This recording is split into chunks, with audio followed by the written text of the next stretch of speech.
What's going on, everybody, and welcome back to another video. Today's video is one of my favorite ones I make every single year. It's the year in review video. I'm basically just gonna summarize the entirety of 2024 as it applies to my channel. What were some of the best beers that I made? What were some of the not so best beers that I made? What new equipment did I get? Plans for next year. And then along the way, we'll also be tasting some special home brews. If I had to summarize 2024 all up in one statement, it would be that it was a great year for beer brewing. I made some of the best beers I've ever made this year. And I also did a ton of really awesome collabs with some really big name breweries and some small name stuff too. At the same time though, there was a significant decrease in the amount of content that I could produce. And the reason for that is because, well, I've taken on a lot of new responsibilities in my jobs outside of YouTube. And also, I'm a dad to a 1-year-old. That takes up a lot of my time and my energy and my focus. And that's the way it should be. I'm not gonna spend extra time on YouTube at the expense of my family. Hence, I did see a little bit more of a decline in subscriber activity. We started 2024 with 32,741 subscribers, and as of right now, as I'm filming this video, we're at 39,620. That is a great gain for me, but it is a year-over-year statistics lost. Last year and the year prior, I was able to get about 10,000 subscribers each year, but this year we're falling pretty short of that goal. That being said, I feel like that is directly related to how much content I was able to upload and how active I was on YouTube compared to the previous few years. So comparing to last year, I uploaded 27 videos this year, including this one, compared to 44 total videos last year. I also brewed 18 beers this year, down from 23 last year. That being said, I've never really been one to chase subscribers, so I'm not really that disappointed about this thing. I don't really do viral content, if something hits, it hits, and that's awesome. But this is primarily about me sharing what I'm doing with the greater homebrewing community, and that's really what I enjoy about it the most. Just for fun though, I am gonna dive into the stats a little bit for the top 3, the bottom 3 most popular videos that I produced. In order to make this extra nerdy, I plotted these into Excel, made a quick scatter plot of views versus time published, and then fit a trend line to it. This is a logarithmic trend line. That curve that you see there is pretty much exactly what your view curve over time looks like for any given video on YouTube for me. You get initially a lot of views up front as the video is published, and then it tapers off over time. Using this kind of concept, looking at the 3 most popular ones are the ones with the largest amount of views and the longest amount of time that they've been on for 2024, and we're looking for these to be significantly higher than the trend line.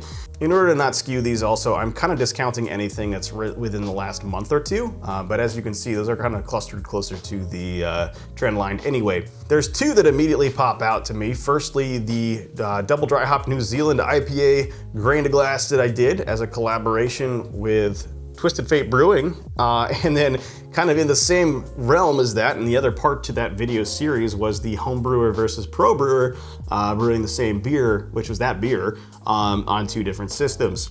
Both of those videos got a lot of attention and really did very well. It seems like people really enjoyed that content. After that though, it's a little harder to see what the next one is, but I'm gonna go with, based on its being younger and still having a large amount of views and trending up, the Czech Pale Lager grain to glass. That video did very well, and continues to generate views. As far as my least popular ones go, we're not looking at necessarily what had the lowest number of views overall, but really for how long have they been out there and just not generating views. So it looks like How to Save Time While Brewing was not a particularly popular video. I'm not sure if that's a thumbnail content issue. I would feel like the topic is pretty interesting, but that's just me. Following that, we had very little engagement with the non-alcoholic stout. This is not necessarily a topic-related issue since I had a very successful non-alcoholic brew day video prior to this one. It's possibly a thumbnail problem or a title problem. And then lastly, third from the bottom, is the Hoppy American Amber Ale Brew Day. I feel like this beer style is still relatively popular for people and relatively interesting to homebrewers specifically, but it may be outshone by other types of beer that I brewed throughout the year. All right, so now it's time for a little bit of an ADD break here.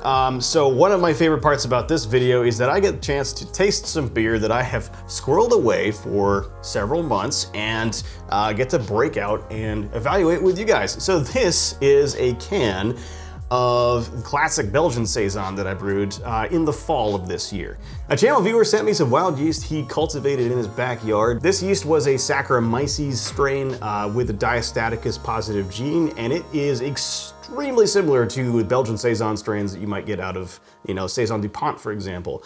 I felt like it was really the perfect yeast to use for a classic Belgian style saison. So that's exactly what I did with it, and that was the right choice. It turned out fantastic, super dry, and just really, really crushable. We're gonna see how this particular beer has fared since I packaged it back in like September, I think. Not that long ago, but still long enough to develop maybe a little bit more character and bring back some good memories.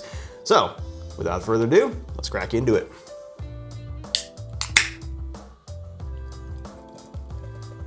Come on, autofocus. Sorry about the autofocus there. We only get one take with this stuff. There's only one can. For appearances, it's a golden color.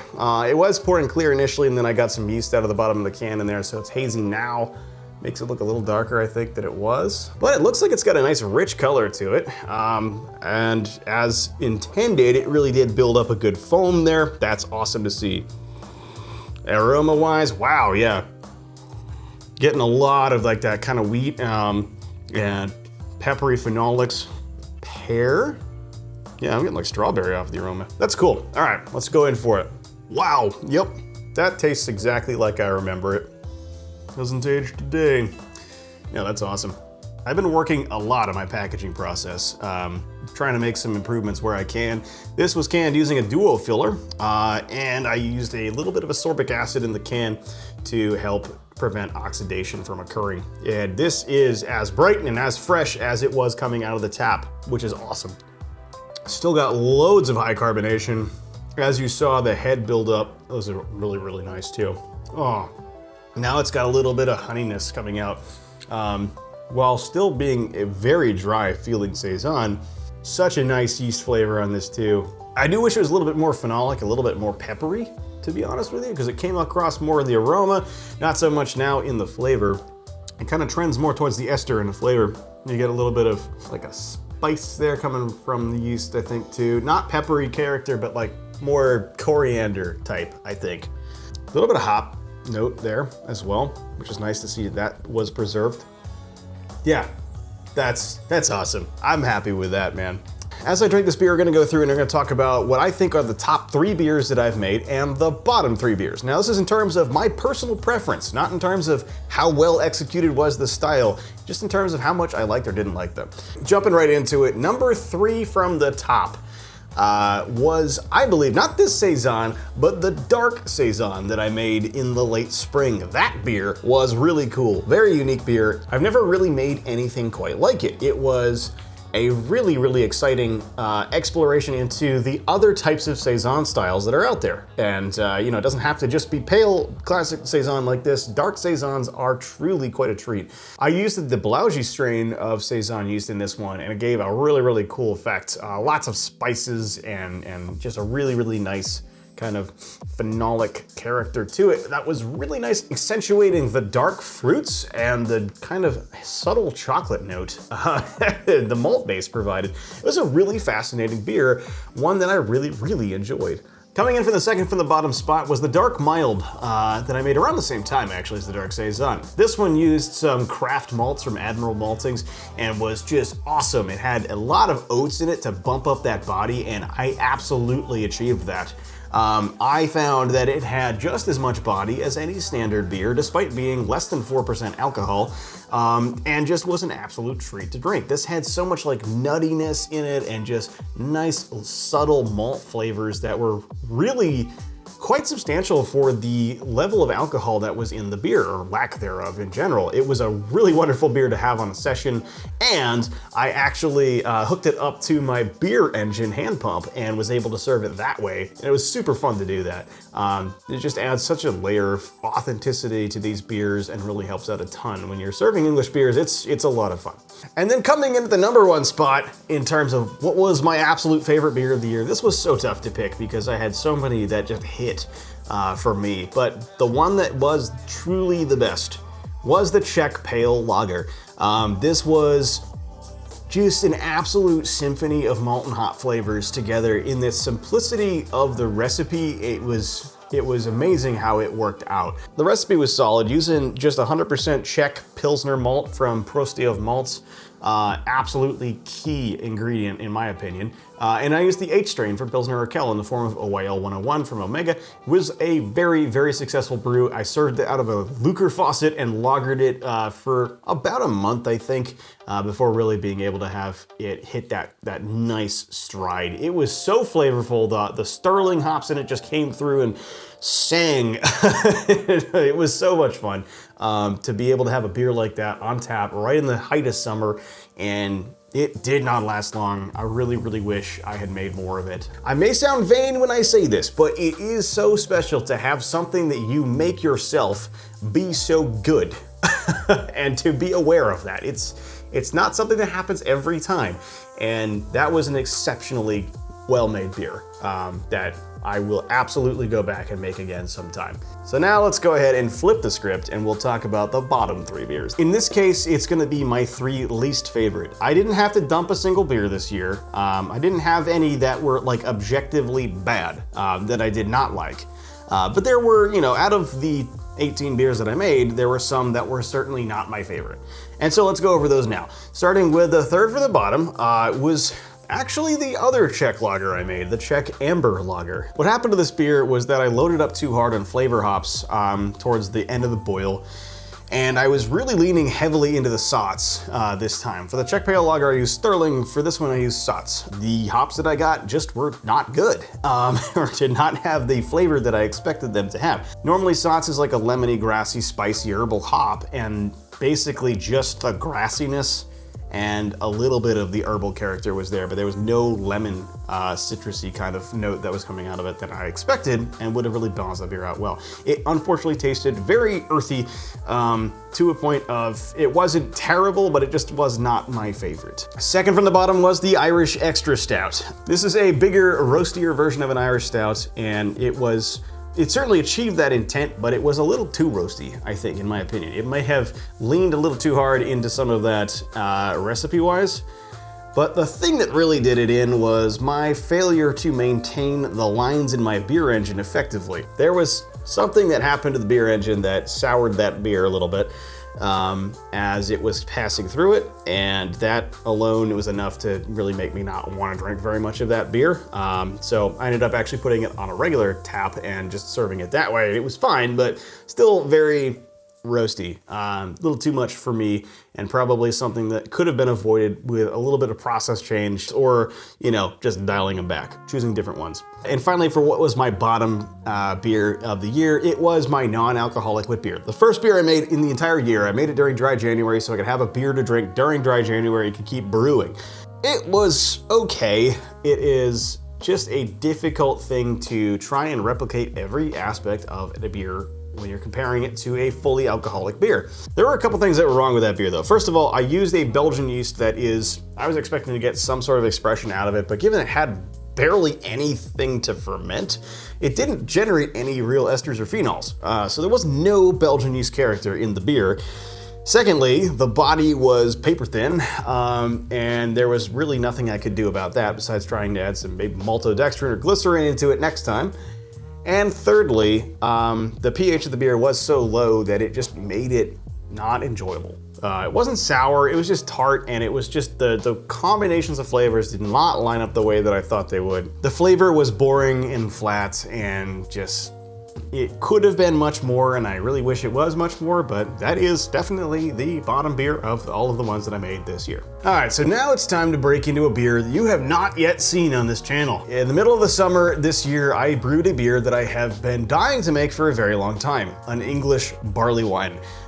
This beer is one that requires a tremendous amount of time and patience, and I did not budget that for many, many years prior to this one, but then I finally sat down and said, no, I'm gonna make this beer. This beer is 15% alcohol.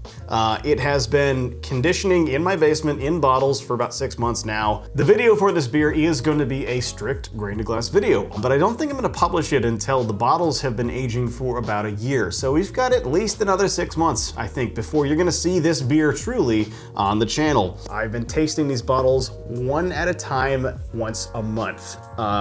and seeing how that aging progression goes, and it's pretty fun. So let's try not to screw up the pouring shot this time, and we're gonna crack into it.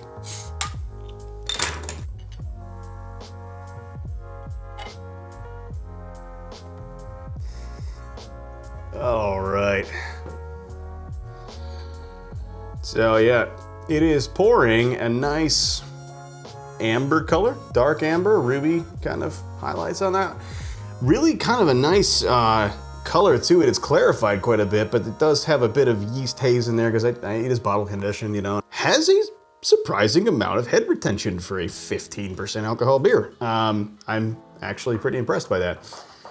Nice kind of off-white head there. It does fade, but normally with these beers, when they are this high in alcohol and they've aged for a little while, there's like almost no head retention. But I'm excited to see what this is going to be like. So, aroma. Oh my. So I did package these with care. You know, I flushed out the headspace. I bottle conditioned with bottling yeast. Barley wines are one of the very few styles where oxidative character is encouraged.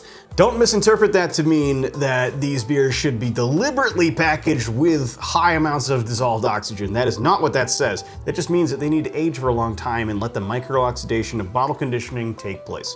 And this is finally starting to hit because the aroma is starting to give me a little bit of like a cherry note. But I'm getting just like that crazy amount of malt, a little bit of dark fruit. I definitely get the alcohol in the nose. Yeah, there's just a really, really rich vanilla character. Things are changing in this beer. Let's go in for it. I can't wait to taste this. Okay. Okay. Still got a little diacetyl in it from the packaging yeast. I mean, 15% alcohol is a really harsh environment, so I'm not surprised by that. Oh, some of the chocolate malt's coming out. Just an absolute crazy amount of malt. Still a large amount of bitterness on this. No hot alcohol, actually at all. Yeah, I'm starting to get the oxidative character with the cherry, a hint of cherry, tons of bready, biscuity malt. Little sweetness still, but there's a lot of hop character in this still. Earthy. There's a very pronounced woody character to this, actually. I think is hop derived. Yeah, so some of the darker malts are starting to manifest themselves now. When this was younger, it was really not apparent. It was just like absolutely masked by alcohol and diacetyl. That's starting to clear up nicely. It's nowhere near ready yet, but it's really interesting. There was, I want to say, 30 pounds of grain that I put in for a 5-gallon batch.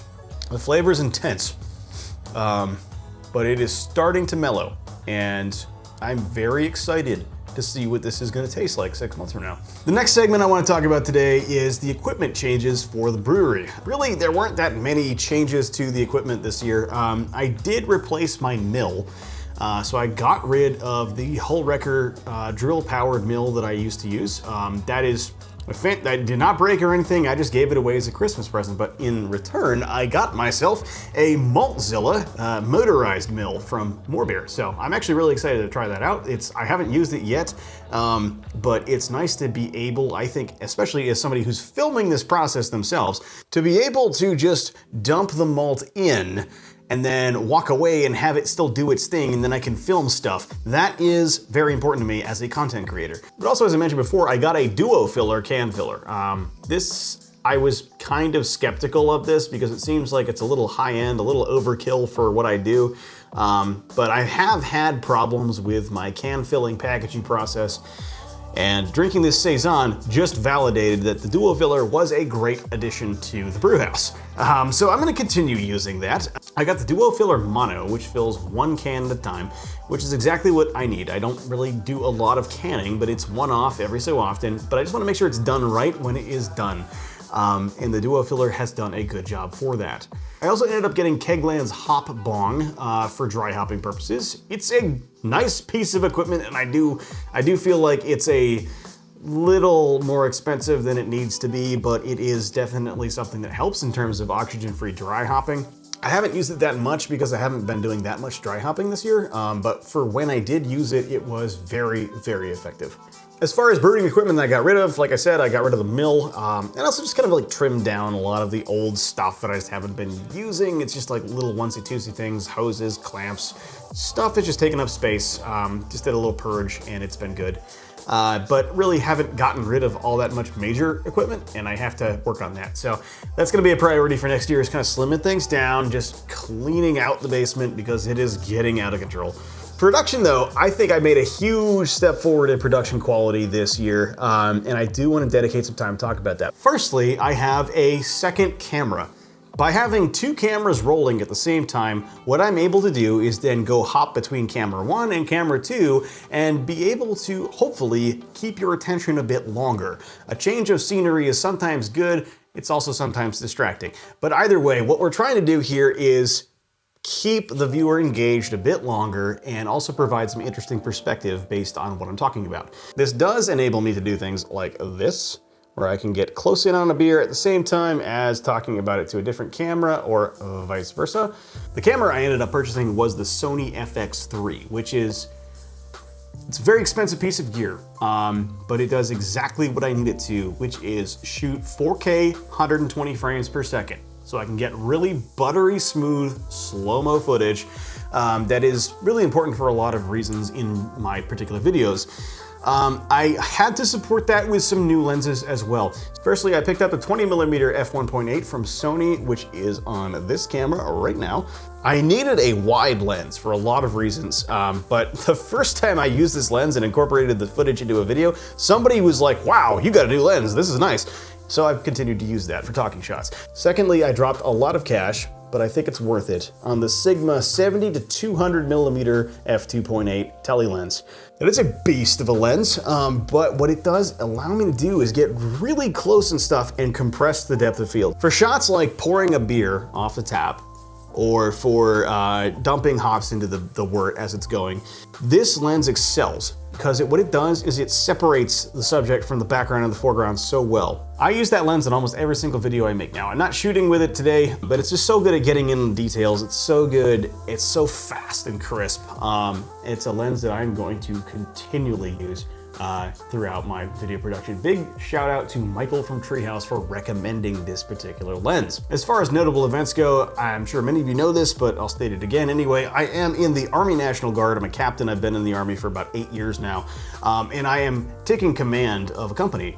For that career path, that's a pretty notable milestone and something that I've been looking forward to for a long time. It does come with a tremendous amount of responsibility, something I don't take lightly, but it also comes with a tremendous amount of time budget increase as well. And that is going to definitely cut into the channel's activity in 2025. Secondly, I have a new position within my civilian job as an engineer for aviation engineering company, and I'm working on a new series of engines right now, something that won't be seen until 2030 plus, but some really, really cool stuff that we're working on, and there's a lot of increase in activity there as well. Just expect that due to my employment alone, there's probably going to be a little bit less activity on the channel in 2025. Last year I announced that my daughter was born in the end of October. She turned 1 this year, and man, it's so cool to see her grow up. It's so cool to see her develop. She is such a little sweet angel, and I love her to bits. She absolutely has me wrapped around her finger, but you know, being a dad is pretty cool. It is a ton of work. It is a ton of responsibility. It's taken a lot of time and a lot of work and a lot of effort, and there's a lot of sleepless nights, but man, it is worth it every single time. I would not go back. This is definitely the best thing I've done with my life so far, and I can't wait to see her grow up and continue to be amazing. As far as competition results go, I did not really do that well this year. I entered my beers in for the NHC, and I did not make it past the first round. I think half of the issues were packaging related, but half of them also just, it was a lot of competition this year, and I submitted to some very competitive categories. Most of my scores came back as high 30s, but they weren't really good enough to make it past that first round, which is fine. I'm not sure if I'm gonna do it again next year. I think it would be more fun to focus on local competitions, because there's probably a better chance that I can submit beers to them. Submitting beers to the NHC is time intensive and costly, and And also, I'm just not a big fan of the AHA anymore, so I'm starting to kind of trend towards maybe let's just stay local and see what happens. But more to follow on that later. The big thing for this year that was so awesome, though, in terms of notable events, was my collaborations. Not only did I collaborate with other brew tubers like Elementary Brewing for my non-alcoholic stout video, but I got some incredible opportunities to collaborate with big name breweries like Treehouse Brewing Company. Yeah, so I got a chance to go visit Treehouse in, I think it was March or April of this year, and I got a chance to meet Nate Lanier, talk to him personally, have some time to sit down and have him taste my beer, which is really, really cool. Definitely one of the top like 3 experiences that I've had at breweries. Just a fantastic place, fantastic people, and a really, really interesting time. I go to Treehouse Charlton pretty frequently, to be honest. If you see me, please feel free to say hi. I really enjoy meeting people there. I've met quite a few of you there, actually. But what was also really cool was I collaborated with Twisted Fate Brewing, which is a smaller, much smaller, local brewery here in Northern Mass. We worked together on a really, really cool project where we both brewed the exact same recipe. I helped brew the beer on the pro equipment, then I went back home and brewed the same exact recipe on my home equipment. Then we compared the beers together, and I got a chance to talk to the taproom patrons and see what they thought about the beer. It was a really, really fun experience. Again, top 3, right? It was just so fun. It was a great experience and one that I really, really benefited quite a bit from and learned a ton from as well. There's a few more collabs out there with various folks, but some of them fell through, so we'll tackle those next year, I think. But collabs are not slowing down anytime soon. Lastly, guys, let's talk about what we are planning to do for 2025. Firstly and foremost, my priority number 1 is to avoid burnout. Let's be real here for a second. There is so much going on in my life. Between being a dad, being a husband, between working my primary job, between being a company commander, my second job, and then also working on YouTube, there's just not enough time to go around. I would much rather produce content that is quality and valuable and infrequent, as opposed to content that is frequent but not that great. So don't be surprised if you see me drop off the radar for weeks, maybe months at a time next year. I'm not going away, not stopping the channel, but things are going to probably take quite a downturn in terms of content production. Just the way life is. I love doing this. It's one of my favorite things, and I'll be back when I got some time. Burnout is very real, and it's something I've experienced before, and I'd rather not burn out from the channels. Approaching that situation is as simple as just managing the amount of time that I invest in it, and adjusting my upload frequencies. I do want to finish my Czech Lager series, so I have still not made my triple decocted Czech Pilsner that I've been planning for a long time, and now that it's really, really cold outside, I can't decoction mash outside, so I'm gonna have to wait probably till spring to do that one. But rest assured, that will happen. I will complete the Czech Lager series, and maybe we'll do one of the strong Imperial Czech Lagers. We'll see. I also have a lot of big beers coming. Like I said, obviously there's this Barleywine that's gonna be coming halfway through next year, but there's also a Doppelbock. I have the ingredients for that, just haven't brewed it yet. And maybe a Baltic Porter. I also have some plans to do a fruit ale next year that should be pretty interesting. I will be continuing with beginner-friendly content. I think the top 5 tips for brewing a insert style here kind of category of videos has been doing pretty well. I think people who are starting out are appreciating those as well, based on the comments. So I'm gonna keep doing those, and we'll see how that continues throughout the year.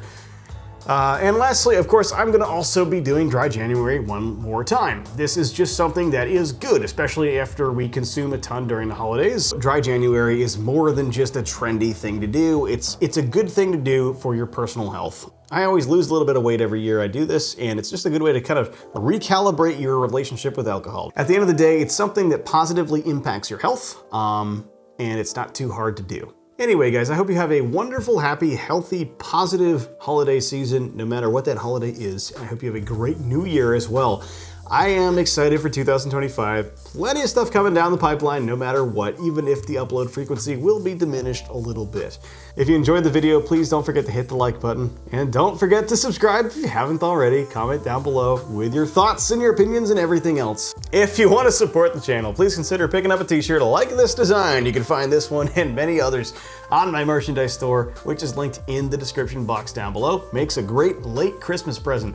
I also have a Patreon. My patrons not only are responsible for the vast majority of the finances for the production quality upgrades of this channel and for cool things like Lucre faucets and beer engines and stuff like that, but also they get to see my videos about a week early. So if you really are anticipating what's going to come down the pipeline next, Patreon is really the place for you.